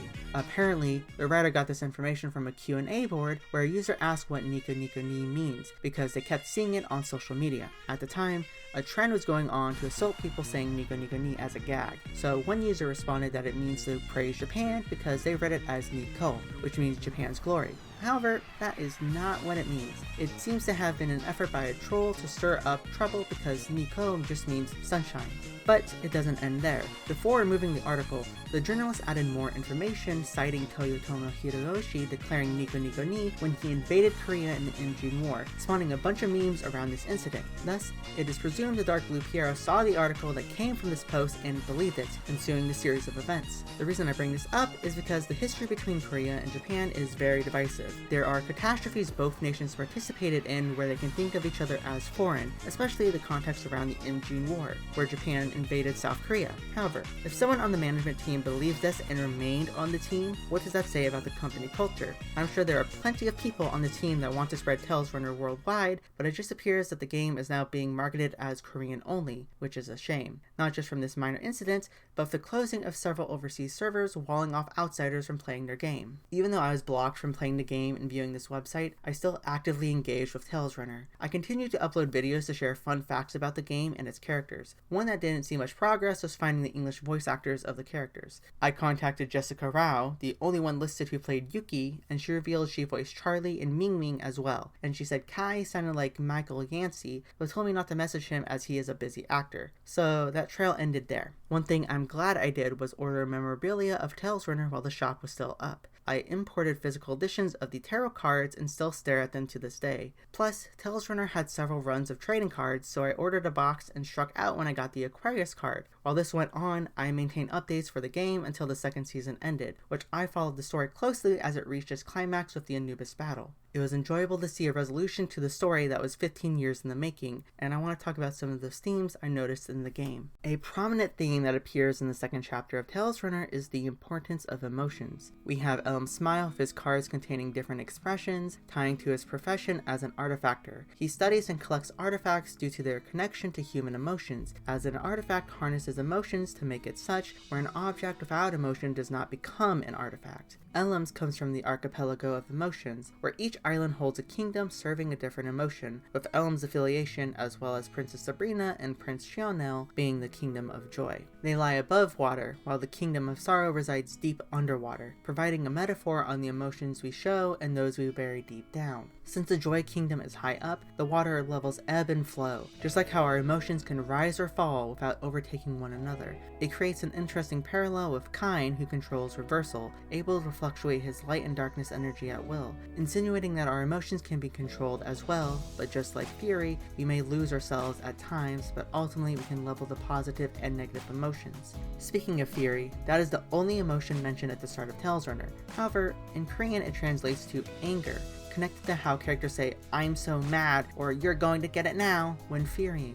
We build up our gauges through hitting obstacles or falling down, communicating the mistakes we make while racing. Until we overflow with anger, we release it in a powerful blast. We're literally venting our anger to other competitors. Of course, I don't think the developers planned players intentionally building fury when they created the game, serving as an option to recover in the race. Otherwise, the only emotions the characters communicated at the start of Tales Runner were their wishes. While they may seem trivial to us adults, when they're kids and adolescents, these feelings are important to them. Wanting to be the best, needing to help a pet, wishing to forget an embarrassing moment, the different emotions tied to these wishes like joy, sorrow, and thought help us grow as individuals, which are best represented in the wish stones.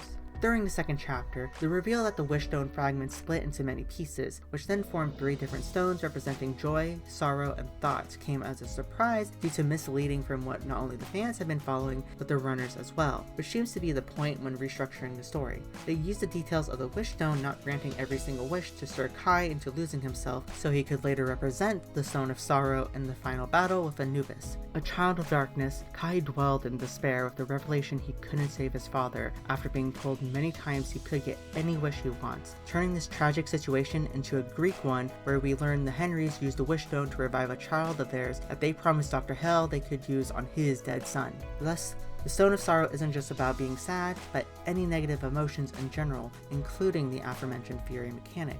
Opposite of the Stone of Sorrow is the Stone of Joy, which Lala embodies, both figuratively and literally, because, you know, King Henry III created a wish stone homunculus to gather joy from others and make her a joyful child, and then place her in a hyperbolic time chamber to accelerate her growth for joy. Brilliant.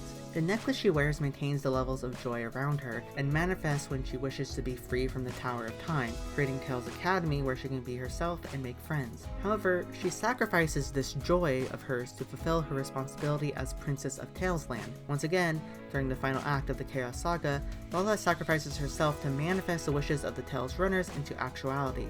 Lala's joy is seeing the happiness of Talesland thrive, suggesting that joy isn't something one desires for themselves, but for others. Just like how she wanted friends in Tales Academy and seeing her friends' wishes in Talesland be granted, joy appears as an emotion to share rather than selfishly cherish for oneself, contrasting with sorrow's independent nature to harbor negative feelings. Separating the two is the Stone of Thought, represented by R. It's a bit funny that R is searching for the Stone of Emotions, which split into the ones Lala and Kai represent, while symbolizing thought. As an android, he is able to make mental computations to quickly help others when needed, especially with his father and creator, Dr. Hell. So his job to hold the Stone of Thought makes sense. However, it underlies emotions entirely. Even with the rise of artificial intelligence, people wonder if robots will feel emotions, the wish of R. Yet, the basis of emotions are reactions to thoughts. Thoughts inherently lead to one's feelings about a subject as a response. One does not experience joy or sorrow naturally as they emerge from an idea, whether it be "my father died, thus I feel sad," or "I am with friends, so I am happy." Even the reversal can apply, though it definitely depends on the context, especially with "my father died, thus I feel happy." These emotions control the majority of the character's actions, but the thoughts serve as an underlying basis to both connect and divide them. It is essential to have thought as it makes us who we are, and it is fitting that R wields the Stone of Thought to be their own person even without emotion. The concepts of joy, sorrow, and thought can appear in the other theme of Tales Runner, Yin and Yang. Since the beginning of the franchise, Yin and Yang performed a role in the series. Yin represents darkness, the negative emotions one possesses, while Yang harbors his positive emotions and the light in the world. While appearing as opposing forces, the two complement one another due to both inherently having their different traits within each other. Inside darkness lies light, and vice versa. The best method to showcase this is using fairy tales as the motif. Most often, fables, folktales, and fairy tales direct their focus to children to teach an important lesson, a guiding light. However, These tales contain a hidden truth in the world, a dark secret not discussed openly. Let's take The Little Mermaid as an example. Obviously, the title character sells her voice to become human, creating a moral of self-sacrifice. One's willingness to give up something is considered noble, her voice. But the truth is that your sacrifice may not please you as it is internally hurting you, failing to communicate. The good, or yang, is the act of sacrificing her voice, while the bad, the yin, is the situation turning dire. This can be replicated with the reverse, where fairy tales in their original stance appear darker by modern standards. Besides losing her voice, the original by Hans Christian Andersen makes her sacrifice more painful, with her feeling pain every time she moves and remembering pain as her prior mermaid self, especially with the threat of death looming over her. However, it is her enduring through this trial that when she does succumb to the potion, she ascends into heaven when originally told she wouldn't. Both interpretations of the story have their positives and negatives when considered together, wherein the overwhelming light aspects contain some darkness and vice versa. It appears in the nature of characters in Tales Runner as well, best seen in the Chaos Zero representatives, the Angel Lucian and the Devil Ephialtes. Angels and devils serve an important role in Tales Runner lore due to the Chaos War and an integral part in the Wishstone. Both represent beings of light and darkness, yin and yang. It should be of no surprise Lucian is the male light energy of yang and Ephialtes is the female dark energy of yin. As a knight of Angel Town, Lucian serves his people with respect but hates devils with a passion in response to Anubis killing his friends and family. Appearing as a noble and just angel, the moment he encounters a devil, he slaughters them, showing no remorse, even while Aaron is wanting to heal both the angels and devils. It shows darkness still dwells inside light. The same applies to Ephialtes, who is actually Anubis that merged with the Anubis that killed Lucian's people. They're antagonistic towards others and kills outsiders on the spot as a greeting. This seems counterintuitive, but it is the nature of darkness that reacts this way, as deep down, Ephialtes wants to be friends with others, a trait of light. However, Lucian kills them and denies this friendship, setting the story into motion. Both characters represent their element but possess traits of each other's, stating that no one is truly good or truly evil, as we are all the same. This detail foreshadows the creation of a Wishstone, which requires positive and negative energy to combine to create it. King Henry I gets the bright idea to recreate it, spawning chaos alchemy upon the world, but he added more light to overwhelm darkness, creating an imbalance and letting Anubis seep into the gaps to seek revenge, ensuing the First Chaos War, clearly defining that all things must be balanced. There can be no overwhelming good or bad, as both contain each other, making all things in the world equal, possibly explaining Abel and Cain's role in the story. Yes, their names come from the first two sons of Adam and Eve. Both characters possess the power to reverse light and dark energy in the world, fluctuating the properties to aid them. The power of reversal appears when Cain reveals himself as a traitor to Tails Land, serving Anubis. He uses his power to increase the darkness in one's heart on Eden, Kai, and Vera. Meanwhile, Abel uses it in the underworld to cure its denizens by reversing the flow to aid light. However, this power only delays any ailments as the flow can balance itself out, something even Abel fears could happen to him where he can gather darkness in his heart. This notion of light and dark fluctuating not only confirms the balance of light and dark in the world, alongside everyone and everything containing these properties, but they behave just like our emotions, going back to the Wishstone needing to fuse the stones of joy, sorrow, and thought. Light, dark, and gray energy. Within yin and yang is an invisible color that transcends them, the gray.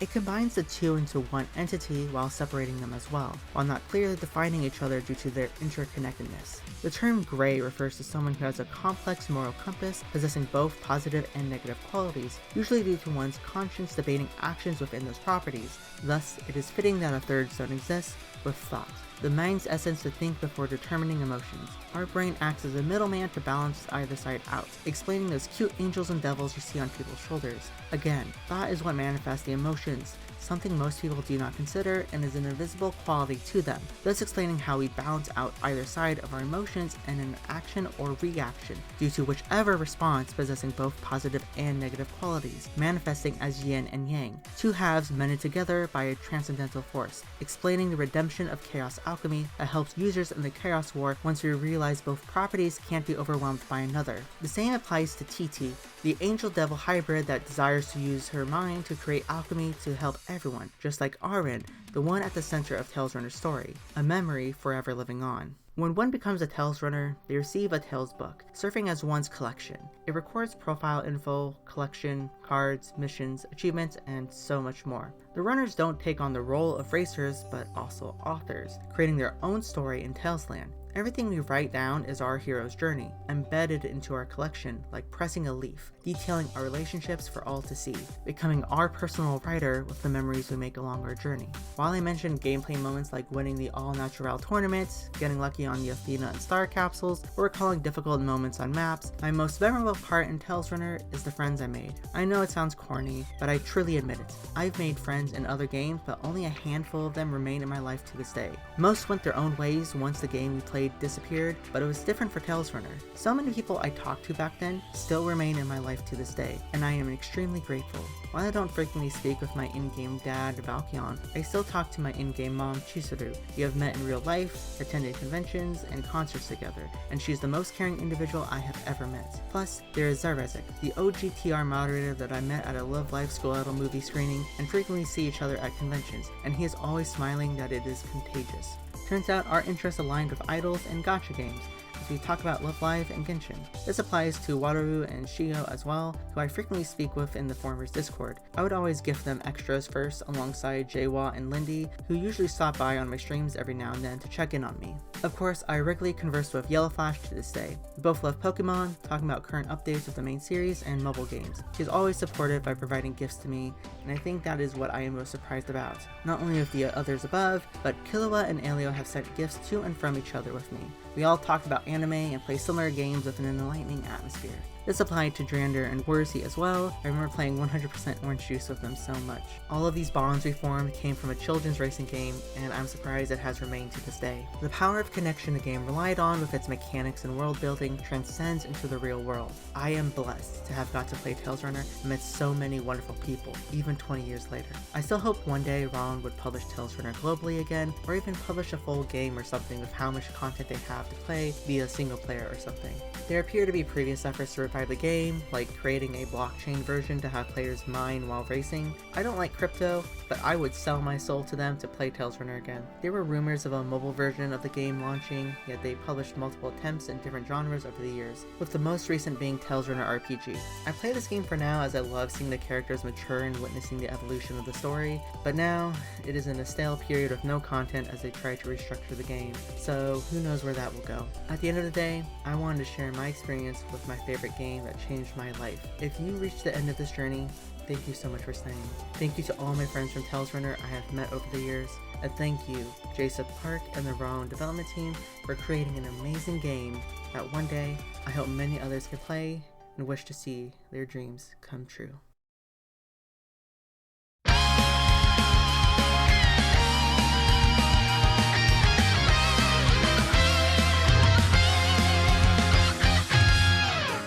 우리 달려온 이 길 뒤에 펼쳐진 우리 함께 만든 수많은 이야기들 때로는 너무 지쳐 주저앉고 싶었지만 이제는 웃으며 추억할 수 있어 내가 여기까지 달려올 수 있었던 이유 다시 일어설 수 있게 한 우리의 약속 난 네가 궁금해 행복했을까 때론 아픈 맘에 더딘 걸음 걸었을까 이 길을 달려오면서 혹시 넘어져 다치진 않았을까 함께한 모든 길 우리 추억이 될까 옛날 생각난다 이가 어머나 나 왜 이렇게 촌스러웠지 그러게 D&D 언니는 어떻게 그렇게 예뻐진 거야? 당연히 모델링을 엘립스님 눈치 챙기세요 그러니까 엘립스 눈치 없어 우리 이야기는 다시 시작될 거야 우리 써내려갈 새로운 이야기들 가끔은 또 다른 시련을 겪을지 몰라 하지만 함께면 이겨낼 수 있어 네가 어디 가더라도 내가 함께 할 거야 길을 잃어도 더 괜찮아 우리의 약속 난 너와 함께야 행복할 때도 때론 슬픔에 무너지는 그 순간에도 끝없이 달려갈 거야 지쳐 쓰러지더라도 괜찮아 난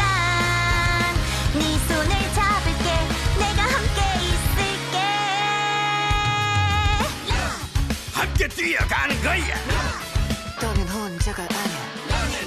우리 끝없는 이야기는 온앤온. 우리 눈앞에 펼쳐질 세상 설렘과 두감고 마주할 거야 꿈을 향해 달려갈 거야 우와우와 난 너와 함께야 행복할 때도 때론 슬픔에 무너지는 그 순간에도 끝없이 달려갈 거야 지쳐 쓰러지더라도 괜찮아 난 미소를 잡을게 내가 함께 있을게 난 너와 함께야. 행복할 때 뚱뚱뚱뚱. 그만 못 들어주겠군. 나르시스님의 유일한 단점이 노래였군요. 그런데 누구 한 명이 빠진 것 같습니다만. 아 여기 다 모여 있었네요 다 모인 김에 한마디 하면 미안했습니다 앞으로 잘할 테니 계속 함께 해줄 거죠? 그쵸 런너들?